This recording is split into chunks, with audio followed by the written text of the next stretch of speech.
Assalamualaikum warahmatullahi wabarakatuh.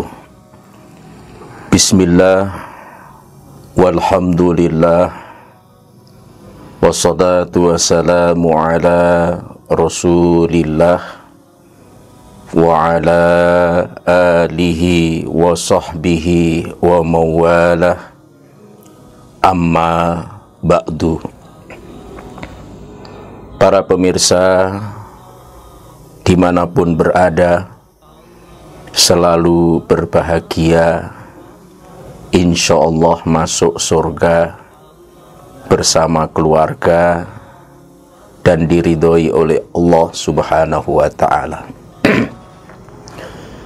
Pada kesempatan ini kita akan membahas bagian ayat dari suratul Fatihah, yaitu iyyaka na'budu wa iyyaka nasta'in, yang diterjemahkan dengan engkaulah yang kami sembah dan engkaulah yang kami minta pertolongan.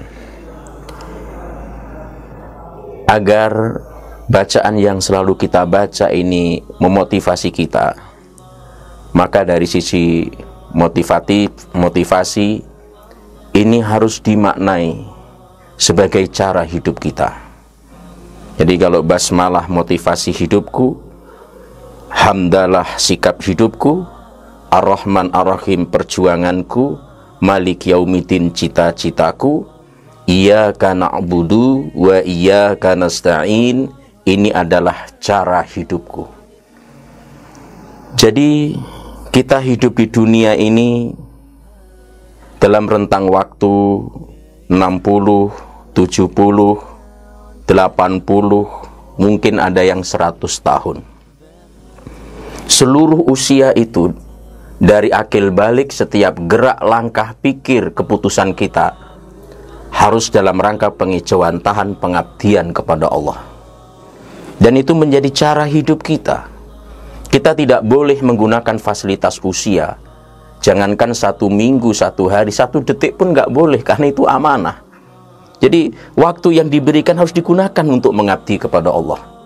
Sehingga ketika kita membaca iyyaka na'budu wa iyyaka nasta'in, kita teringat bahwa cara kita dalam menjalani hidup ini harus menjadi ibadah di sisi Allah Subhanahu wa Ta'ala. Itulah sehingga Allah menurunkan figur sentral yang menjadi barometer bagi kita, yang menjadi standar bagi kita, yang menjadi ukuran bagi kita. Dan itu adalah baginda Rasul Muhammad sallallahu alaihi wasallam. Sehingga di dalam Quran Allah berfirman, "Qul in kuntum tuhibbunallaha fattabi'uni yuhibbukumullah wa yaghfir lakum dzunubakum wallahu ghafurur rahim." Katakanlah Muhammad, jika engkau mencintai Allah, ikutilah aku. Niscaya Allah mencintaimu dan mengampuni dosa-dosamu. Allah Maha Pengampun lagi Maha Penyayang. Jadi untuk menjalani hidup, agar cara kita menjalani hidup ini menjadi ibadah, maka ada figur sentral yang didatangkan oleh Allah. Dia standar kita, barometer kita, ukuran kita, dan jejak langkahnya kita ikuti. Itulah cara hidup kita. Dari bangun tidur sampai tidur kembali, bahkan tidurnya itu sendiri kita berusaha mengidentifikasi, meniru-niru perilakunya sedekat mungkin, sepersis mungkin, meskipun tidak persis sama sekali. Itulah cara hidup kita, harus menjadi ibadah.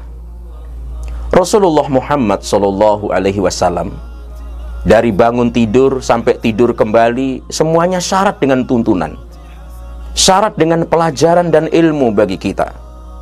Beliau ketika bangun tidur, beliau itu mengusap bekas tidur. Setelah itu beliau berdoa bangun tidur, beliau bersiwak, beliau beristinsar, memasukkan air ke dalam hidung, itu di luar wudhu, mencuci tangan, karena kita tidak tahu ketika tidur tangan ini bermalam di mana.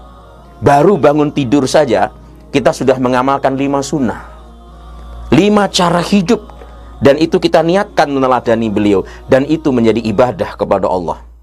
Betapa banyak orang bangun tidur tidak baca doa, tidak bersiwak, tidak mengusap bekas tidurnya, tidak beristinsar, tidak mencuci kedua tangannya, itu sudah meninggalkan sunnah. Cara hidup kita tidak seperti itu. Harus menjadi iyyaka na'budu, menjadi ibadah, pengabdian kepada Allah Subhanahu wa ta'ala. Begitu juga ketika selesai bangun tidur kita hendak ke hammam, hendak ke toilet. Itu pun juga diteladankan oleh beliau. Kita baca doa terlebih dahulu, Allahumma inni a'udzubika minal khubuthi wal khaba'ith. Melangkahkan kaki kiri dalam beristinja, kita mengikuti, meneladani Rasulullah, berdehem di dalamnya. Ketika keluar pakai kaki kanan. Itulah cara hidup kita. Sudah diteladankan oleh Rasulullah Muhammad SAW. Cara berpakaian, membaca basmalah, mendahulukan yang kanan, berbeda dengan melepasnya, mendahulukan yang kiri. Setelah itu tidak menyerupai lawan jenis. Niatnya harus menutup aurat yang merupakan kehormatan kita. Itulah cara hidup kita. Belum lagi sunnah makan. Duduk, tangan kanan, baca doa, sepertiga untuk makanan, sepertiga untuk minuman, sepertiga untuk bernapas. Begitulah cara hidup kita. Jadi ketika kita membaca suratul Fatihah, lalu kita membaca iyyaka na'budu wa iyyaka nasta'in, harus dipahami. Itu adalah cara hidup kita. Cara hidup kita dalam kehidupan sehari-hari, apalagi dalam persoalan yang besar. Masuk kamar mandi, masuk toilet saja diajarkan. Pakai baju aja diajarkan. Mengenakan kaos kaki, sepatu aja diajarkan dalam agama. Apalagi dalam berperang, apalagi dalam berpolitik, apalagi dalam berkeluarga, apalagi dalam berekonomi. Ini syarat dengan tuntunan. Yang ketaatan ketundukan kita terhadap itu merupakan pengabdian kepada Allah Subhanahu wa ta'ala. Jadi ketika kita membaca ayat ini harus dipahami, itu adalah cara hidup kita. Di dalam Al-Quran suratul Kahfi yang sering kita baca, ini juga mengingatkan kita ketika kita membahas Maliki Yaumiddin, cita-cita hidup kita.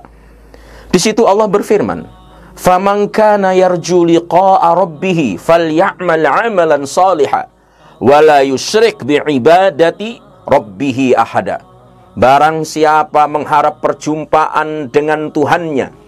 Jadi siapa yang ingin bertemu dengan Allah, yang tempoh hari waktu membahas Maliki Yaumiddin itu cita-cita kita, maka syaratnya 3. Yang pertama apa? Dia melakukan amalan solehah, amalnya soleh. Yang kedua apa? Wala yusrik bi ibadati rabbih, jangan menyekutukan Allah. Dan dalam beribadah harus semata-mata mengharapkan perjumpaan dengan Allah Subhanahu wa ta'ala. Sehingga hidup 70, 90, kalau kita tidak jadikan itu ibadah, betapa ruginya kita. Oleh karena itu, ketika kita menjalani hidup ini, membaca ayat ini, itulah cara hidup kita. Dan ketika menghadapi problem, maka caranya adalah wa iyyaka nasta'in, kita memohon pertolongan kepada Allah Subhanahu wa ta'ala. Iyyaka na'budu wa iyyaka nasta'in, ini adalah cara kita dalam menjalani hidup. Itulah komitmen kita yang selalu kita baca 17 kali di dalam sholat. Semoga mengingatkan kita, memotivasi kita, dan tetap semangat dalam hidup, tetap tegar, jangan pernah berputus asa. Mohon maaf. Wallahu waliyul muttaqin. Assalamualaikum warahmatullahi wabarakatuh.